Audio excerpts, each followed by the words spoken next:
न कश्मीर, न कारगिल, न सियाचिन और न ही एलओसी। पाकिस्तान के साथ अब एक नया रण खुल गया है। रेत और पानी के बीच मौजूद इस इलाके में जहां कोई नहीं रहता, लेकिन जिसकी 1 इंच जमीन अरब सागर में अरबों डॉलर की हैसियत रखती है, यह है सर क्रीक। और यही अब भारत पाकिस्तान रिश्तों का नया बारूद खाना बन गया है। नमस्कार, आदाब, मैं हूं फरीद अली और आप देख रहे हैं क्लियर कट। क्लियर कट में आज हम आपको बताएंगे सर क्रीक विवाद की पूरी कहानी। क्या अब भारत और पाकिस्तान के बीच सर क्रीक विवाद युद्ध का नया मोर्चा बनने जा रहा है? जिस दलदली बंजर जमीन को कभी ज्यादा तवज्जो नहीं मिली, आज अचानक उसी पर रक्षा मंत्री राजनाथ सिंह और सेना प्रमुख जनरल द्विवेदी ने पाकिस्तान को खुली चेतावनी दे डाली है। 24 घंटे के अंदर आए इन 2 बड़े बयानों ने सबको हैरान कर दिया है। इन बयानों में कहा गया कि पाकिस्तान ने अगर सर क्रीक की तरफ देखा तो इतिहास और भूगोल दोनों बदल जाएगा।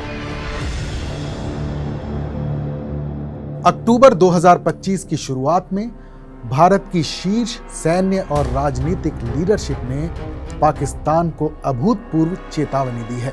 ये चेतावनी किसी एक नेता का अलग थलग बयान नहीं है, बल्कि एक समन्वित और गंभीर संदेश है। रक्षा मंत्री राजनाथ सिंह ने 2 अक्टूबर को गुजरात के कच्छ इलाके में शस्त्र पूजन के दौरान पाकिस्तान को कड़े शब्दों में कहा, अगर पाकिस्तान ने सर क्रीक सेक्टर में कोई दुस्साहस किया तो उसे ऐसा निर्णायक जवाब दिया जाएगा कि इतिहास और भूगोल दोनों बदल जाएंगे। पाकिस्तान को याद रखना चाहिए कि कराची का एक रास्ता क्रीक से भी गुजरता है।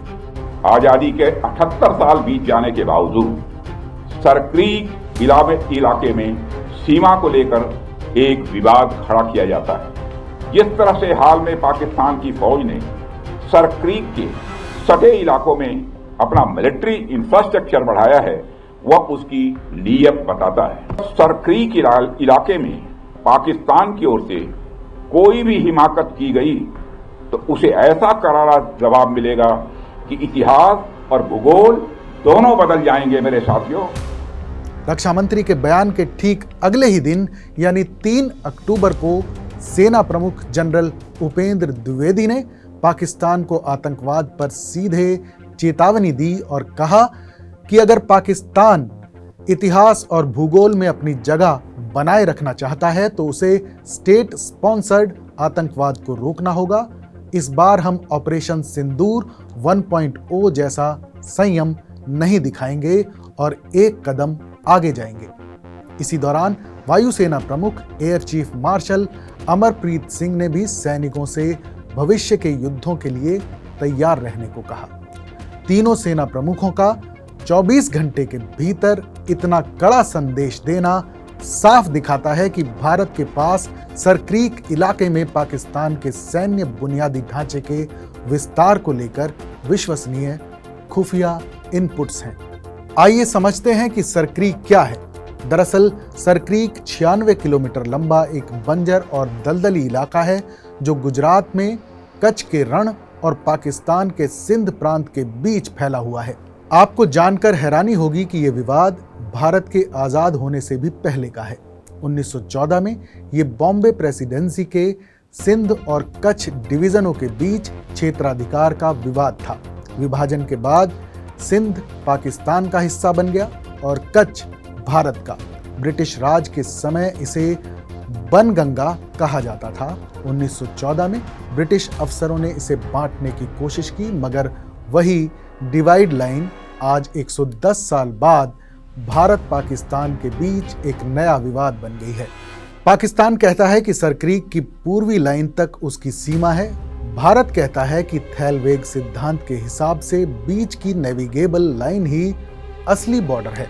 लेकिन इस विवाद में असली दांव सीमा नहीं बल्कि समंदर है, क्योंकि जहां से ये सर क्रीक अरब सागर में मिलती है, वहां के एक्सक्लूसिव इकोनॉमिक जोन में करोड़ों डॉलर का तेल और गैस है।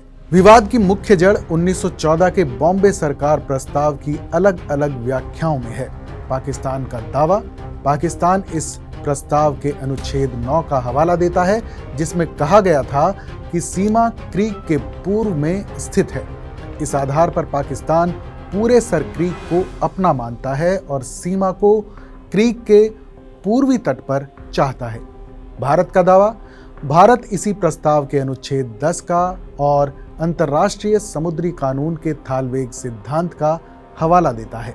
थालवेग सिद्धांत कहता है कि अगर दो देशों के बीच की सीमा किसी जहाजों के चलने योग्य जलमार्ग से गुजरती है तो सीमा को उस जलमार्ग के सबसे गहरे या मुख्य नेविगेशन चैनल के बीच में निर्धारित किया जाना चाहिए। भारत का तर्क है कि उच्च ज्वार यानी हाई टाइड के दौरान सर क्रीक जहाजों के चलने लायक हो जाता है, इसलिए सीमा को मिडिल चैनल में होना चाहिए। पाकिस्तान इसे जहाज़ों के चलने योग्य मानने से इनकार करता है।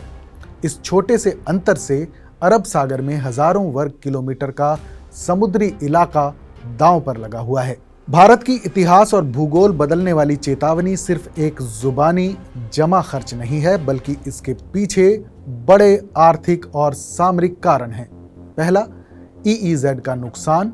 अगर पाकिस्तान के दावे को मान लिया जाता है तो भारत अरब सागर में अपने अनन्य आर्थिक क्षेत्र यानी एक्सक्लूसिव इकोनॉमिक जोन EEZ का एक बड़ा हिस्सा सैकड़ों वर्ग मील खो देगा। EEZ का मतलब है समुद्र का वो क्षेत्र जहां देश को तेल, गैस और मछली पकड़ने जैसे संसाधनों पर विशेष अधिकार होता है। दूसरा, अरबों डॉलर के हाइड्रोकार्बन। सर क्रीक और उससे जुड़े अरब सागर का क्षेत्र हाइड्रोकार्बन यानी तेल और गैस संसाधनों से समृद्ध माना जाता है। सीमा में जरा सा भी बदलाव होने से भारत को अरबों डॉलर का संभावित नुकसान हो सकता है। तीसरा, सैन्य इंफ्रास्ट्रक्चर का विस्तार। यूरेशियन टाइम्स की रिपोर्ट के मुताबिक पाकिस्तान लगातार सर क्रीक क्षेत्र में सैन्य बुनियादी ढांचे का विस्तार कर रहा है, जिसमें नौसेना के ठिकाने और सैनिकों की तैनाती शामिल है। नई चौकियां, रडार सिस्टम और बोट पेट्रोलिंग भी बढ़ाई जा रही है। ये सब हालिया ऑपरेशन सिंदूर के बाद शुरू हुआ है, जब पाकिस्तान ने इस क्षेत्र से घुसपैठ और ड्रोन हमले की कोशिश की थी। इतिहास बताता है कि 1965 का भारत पाकिस्तान युद्ध कश्मीर से पहले इसी कच्छ के रण में ऑपरेशन डेजर्ट हॉक के साथ शुरू हुआ था। उस समय पाकिस्तान कुछ भारतीय जमीन पर कब्जा करने में सफल भी रहा था, जिसे बाद में अंतर्राष्ट्रीय मध्यस्थता के तहत उसे सौंप दिया गया। 1999 में भी इंडियन एयरफोर्स ने इसी क्षेत्र में पाकिस्तान नेवी के अटलांटिक निगरानी विमान को मार गिराया था। भारत की ये हालिया आक्रामक भाषा पाकिस्तान को साफ तौर पर सीधी चेतावनी है कि अब इस क्षेत्र में यथास्थिति को बिगाड़ने की कोई भी कोशिश बर्दाश्त नहीं की जाएगी। सेना प्रमुख का ऑपरेशन सिंदूर 1.0 जैसा संयम नहीं रखेंगे वाला बयान एक कड़ा संदेश है कि इस बार भारत आतंकी या सैन्य उकसावे पर सीमित और लक्ष्य आधारित यानी टारगेटेड कार्रवाई से आगे जाने के लिए तैयार है। अंतर्राष्ट्रीय सुरक्षा मामलों के विशेषज्ञ मानते हैं कि भारत की ये गैर पारंपरिक यानी नॉन ट्रेडिशनल बयानबाजी ये सुनिश्चित करने के लिए है कि पाकिस्तान को इस दलदली इलाके में किसी भी छोटे मोटे कब्जे की कोशिश की बड़ी कीमत चुकानी होगी। कराची के पास से क्रीक के गुजरने का जिक्र करके भारत ने ये अहम रणनीतिक भेद्यता यानी स्ट्रेटेजिक वल्नरेबिलिटी की तरफ इशारा किया है। हालांकि भारत का पहला रास्ता हमेशा कूटनीति ही रहेगा, जैसा कि रक्षा मंत्री ने भी कहा है। फिलहाल खबर है कि दोनों देशों ने इस क्षेत्र में सैन्य उपस्थिति बढ़ा दी है, क्योंकि सर क्रीक सिर्फ दलदल नहीं है, ये अरबों डॉलर के दांव वाला एक ऐसा समुद्री गेटवे है जहां एक भी गलत कदम पूरी क्षेत्रीय स्थिरता को खतरे में डाल सकता है। तो रेत में बहने वाला सर क्रीक अब बारूद की खुशबू से भर गया है। 78 साल से शांत पड़ा सर क्रीक विवाद अब रणनीतिक तूफान का केंद्र बन चुका है। भारत ने साफ कर दिया है कि अब वो सीमा विवादों पर कोई कमजोर नीति नहीं अपनाएगा। पाकिस्तान के सामने रास्ता साफ है, या तो आतंकवाद बंद करे या बातचीत की मेज पर आए, या फिर भारत की इतिहास और भूगोल बदलने वाली चेतावनी का सामना करने को तैयार रहे। क्लियर कट में फिलहाल बस इतना ही। इस पर आपकी क्या राय है हमें कमेंट करके जरूर बताइएगा, क्योंकि आपकी आवाज ही बदलाव की शुरुआत है। क्लियर कट में फिर मिलेंगे एक और नए मुद्दे, नई कहानी के साथ। तब तक देश और दुनिया की तमाम बड़ी खबरों के लिए देखते रहिए TV9 डिजिटल।